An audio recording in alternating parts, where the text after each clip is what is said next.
விஜய் தன்னுடைய பரப்புரை ஆரம்பிச்ச 3வது வாரமே இப்படி ஒரு அசம்பாவிதம் நடந்திருக்கு.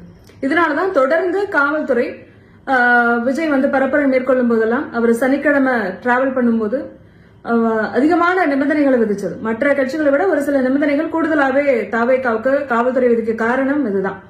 ஏன்னா அவரை பாக்குறதுக்கு அதிகமானவர் கூடுவாங்க. அது மட்டும் இல்லாம மற்ற கட்சி தொண்டர்கள் மாதிரி அந்த தொண்டர்கள் கிடையாது.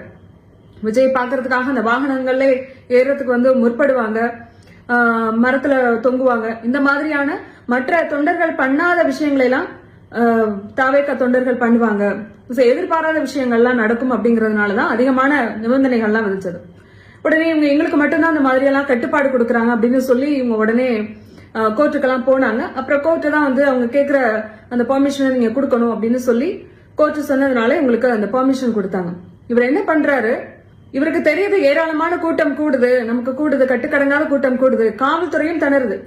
எவ்வளவு நேரம் கொடுப்பாங்க அப்படிங்கிற ஒரு கேள்வி இருக்குல்ல. ஏன்னா இவர் காலையில சொல்ற டைம் வேற, நான் காலையில இத்தனை மணிக்கு இங்க பேசுவேன் அப்படின்னு ஒரு டைம் சொல்றாரு. ஆனா இவர் ரோட் ஷோ நடத்திட்டு மெதுவா மெதுவா ஊர்ந்து மதியம் தான் கிட்டத்தட்ட 4-5 மணி நேரம் கழிச்சு அந்த இடத்துல பேசுறாரு. இப்ப கரூர்லயும் அப்படிதான் 4-5 மணி நேரம் கழிச்சு கிட்டத்தட்ட 6-7 மணி நேரம் கழிச்சு கரூர்ல பேசியிருக்காரு. எனவே இவ்வளவு பேர் உயிரிழப்புக்கு காரணம் காலதாமதம் ஒரு விஷயம். காலதாமதம் ஆக விஜய் பார்க்கணும்னு சொல்லி கொஞ்சம் கொஞ்சமா அந்த இடத்துல கூட்டம் கூட ஆரம்பிச்சிருச்சு. அது மட்டும் இல்ல, அவங்க ரொம்ப நேரமா காத்திருந்தவங்க சரியா சாப்பிடாம தண்ணி கூட குடிக்காம விஜய் இப்ப வந்துடலாம் அப்ப வந்துடலாம், அவரை பார்க்க முடியாம போயிடும் அப்படின்னு சொல்லி அவங்க சரியா சாப்பிடாதனாலையும் தண்ணி குடிக்காதனாலையும் அவங்களுக்கு மயக்கம் வந்திருக்கலாம் அப்படின்னு சொல்லப்படுது. இன்னொரு விஷயம், காவல்துறை நீங்க பாத்துக்கோங்க. இவர் ஒரு அரசியல் கட்சி தலைவர்.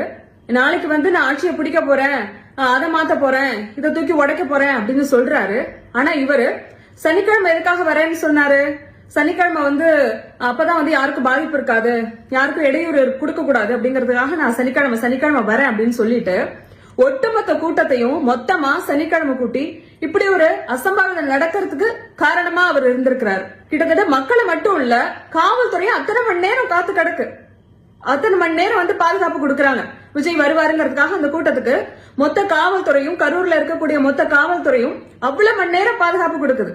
இப்ப காவல்துறை அவ்வளவு மணி நேரம் காத்து கிடக்கிறது காவல்துறை மட்டும் இல்ல, கவர்மெண்ட் அத்தனை மணி நேரம் ஒரு தனிப்பட்ட மனுஷனுக்காக பேசுவாருங்கிறதுக்காக அத்தனை மணி நேரம் காத்து கிடக்கு.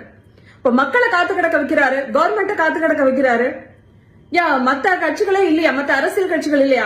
எத்தனை எதிர்கட்சிகள் தினம் பேசுறாங்க, கூட்டம் போடுறாங்க, பொதுக்கூட்டம் நடத்துறாங்க. எடப்பாடி பழனிசாமி ஒவ்வொரு தொகுதியா போய் பேசுறாரு. அவரை மாதிரி நீங்க போய் பேசுங்க.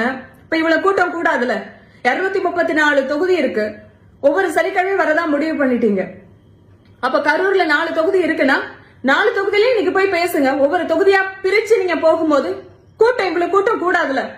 ஒட்டுமொத்தமா கரூர்ல போய் இன்னைக்கு மட்டும் பேசுறதுனாலதான் இவ்வளவு கூட்டம் கூடுது. அது இவ்வளவு நேரம் காத்து கிடக்க வைக்கிறார். இவங்க காவல்துறை கிட்ட பெர்மிஷன் கேட்கும் போது 10,000 பேர் வருவாங்கன்னு எதிர்பார்க்கிறோம் அப்படின்னு சொல்லிதான் பெர்மிஷன் கேட்டிருக்காங்க. அப்ப அதுக்கு தகுந்த மாதிரிதான் காவல்துறையும் பாதுகாப்புக்கு ஏற்பாடு பண்ணிருப்பாங்க. கூட்டம் வர வர கூடுதல் பாதுகாப்புக்கும் காவல்துறை ஏற்பாடு பண்ணிருக்கு. சொன்ன டயத்தை தாண்டி 6-7 மணி நேரம் கழிச்சு வராரு. காவல்துறை அவ்வளவு நேரம் பாதுகாப்பு கொடுத்திருக்கு. ஒரு கவர்மெண்டே காத்து கடந்திருக்கு அவர் பேசுறதுக்காக. அப்ப 4 வார்த்தையில A4 ஷீட் எடுத்துட்டு 4 வார்த்தையில பேசிட்டு மயக்கம் போட்டு விழுந்துட்டாங்களா, சரி ஆம்புலன்ஸ் கூப்பிடுங்க, ஒரு குழந்தைய காணுமா, சரி என்னன்னு பாருங்க அப்படின்னு சொல்லிட்டு கொஞ்சம் கூட பொறுப்பே இல்லாம அங்க வெயிட் பண்ணி என்ன நடக்குது அப்படின்னு கூட பார்க்காம திருச்சி கிளம்பி போயிட்டாரு. இவர்தான் நாளைக்கு அதிகாரத்துக்கு வர போறாராம், ஆட்சியை பிடிக்க போறாராம். அப்புறம் இவருக்கு சப்போர்ட் பண்றவங்க இருக்காங்க. விஜய் என்ன பண்ணுவாரு? ஆட்சியாளர்கள் தானே காரணம், காவல்துறை காரணம் அப்படின்னு சொல்லி காவல்துறை நிபந்தனைகள் கொடுத்தாலும் எதிர்க்கிறாங்க. கவர்மெண்ட் பெர்மிஷன் கொடுக்கல, இந்த இடத்துல வேண்டாம், இந்த இடத்துல ரொம்ப கூட்டம் கூடும், இது சரி கிடையாது, இங்க கூட்ட நெரிசல் இருக்கும், அதனால இந்த இடம் வேண்டாம், வேற இடத்த சூஸ் பண்ணுங்க அப்படின்னு கவர்மெண்ட் சொன்னாலும் காவல்துறை சொன்னாலும் பிரச்சனையாக விமர்சனம் பண்றாங்க. உடனே தாவேக்காவினர் எங்களை அடக்குறாங்க, ஒடுக்குறாங்க அப்படின்னு சொல்லி கோர்ட்டு போயிடுறாங்க. அப்ப கோர்ட் பெர்மிஷன் கொடுங்க அப்படின்னு சொல்லும் போது ஒரு கவர்மெண்ட் என்னதான் பண்ண முடியும்? இப்ப கூட இந்த சம்பவம் நடந்திருக்கு, இதுக்கு விஜய் பொறுப்பேற்கணும் அப்படின்னு விஜயோட ஆதரவாளர்கள் யாருமே வாயை திறந்து விஜய் அப்படிங்கிற ஒரு வார்த்தையை சொல்லல. இப்படி சொன்னா இவங்களோட வாய் என்ன வலிக்கவா போகுது? திரும்பவுமே இவங்க டிஎம்கே தான் காரணம், காவல்துறை காரணம், காவல்துறை வேணும்னே பெர்மிஷன் கொடுக்கல அப்படின்னா என்ன நினைச்சுக்கிட்டு இருக்காங்க? நிபந்தனை கொடுத்தா அதையும் எதிர்ப்பாங்களாம், விதியை மீறுவாங்களாம். அசம்பாவிதம் நடந்தாலும் கவர்மெண்ட் தான் போய் நிக்கணும், ஆனா கவர்மெண்டே போய் திட்டுவாங்க அப்படின்னா இவங்க என்ன அரசியல் நடத்துறாங்க? இவர் என்ன அரசியல் கட்சி தலைவர்னு ஒண்ணுமே புரியல. இதுக்கு இன்னொருத்தவங்களுக்கு காரணம் 24 மணி நேரம் விஜய் விஜய் விஜய்னு விஜய் மட்டுமே பேசக்கூடிய ஊடகங்கள். ஏன்னா நாட்டுல வேற செய்தியே கிடையாது. விஜய் மட்டும்தான் இருக்காரு இந்த நாட்டுல, வேற யாருமே இல்ல. அவர் காலையில எழுந்திரிச்சிட்டாரா, பிரஷ் பண்ணிட்டாரா, கிளம்பிட்டாரா, சட்டையை போட்டாரா, வாகனத்துல ஏறிட்டாரா, இங்க வந்துட்டு இருக்காரு, அங்க வந்துட்டு இருக்காரு அப்படின்னு அவரை விளம்பரப்படுத்தி 24 மணி நேரம் சனிக்கிழமை வந்துருச்சுனாலே காலையில இருந்து விஜய் திருச்சி போய் அவர் வீட்டுல தூங்க போற வரைக்கும் கேமராவை பின்னாடியே எடுத்துட்டு போக வேண்டியது. விஜய் விஜய் விஜய் 24 மணி நேரம் விஜய்னு சொல்லி அவரை விளம்பரப்படுத்தி மிகைப்படுத்தியே விஜய் அப்படின்னாலே ஒரு பெரிய ஆள் உங்க ஊருக்கு வராரு அப்படின்னு மிகைப்படுத்தி விளம்பரப்படுத்தி ஒரு பெரிய கூட்டத்தை கூட்டி இன்னைக்கு கூட்ட நெரிசல் ஆகிறதுக்கு காரணமும் பல உயிர்கள் போனதுக்கு காரணமும் ஒரு வகையில ஊடகமும் அப்படின்னு சொல்லலாம். ஏன்னா ஊடகத்துக்கு அந்த பொறுப்பு இருக்கு. ஏன் மத்த கட்சியினர் யாருமே பரப்புரை பண்ணலையா, கேம்பெயின் பண்ணலையா? யாரும் விஜய் மட்டும்தான் பண்றாரா? விஜய் மட்டும்தான் அரசியல் கட்சி வச்சிருக்காரா? முதல் நாள் பண்ணாங்க, சரி ஏதோ ஒரு ஆர்வத்துல பண்ணாங்க அப்படின்னு நினைக்கலாம். ஆனா தொடர்ந்து ஒவ்வொரு சனிக்கிழமையும் இதே கதை தான். காலையில பண்ணிட வேண்டியது, காலையில டிவி ஆன் பண்ணிட்டாலே விஜய் விஜய் விஜய் தான். எதுக்கு இவ்வளவு விளம்பரம், எதுக்கு இவ்வளவு மிகைப்படுத்தல்? அவரு ஒரு சராசரியான ஆள் தானே. ஏன்னா 4 குத்துப்பாட்டுக்கு ஆடி இருக்காரு, 10 படம் அவரோட படம் ஓடி இருக்கு, அவ்வளவுதானே விஜய். விஜய் என்ன கடவுளா? விஜய் வராருன்னு வரட்டுமே, வந்து பேசட்டுமே. மக்கள்ல ஒருத்தர் தானே விஜய். ஏதோ தனியா வேற்று கிரகத்துல இருந்து குதிக்கலையா அவரு?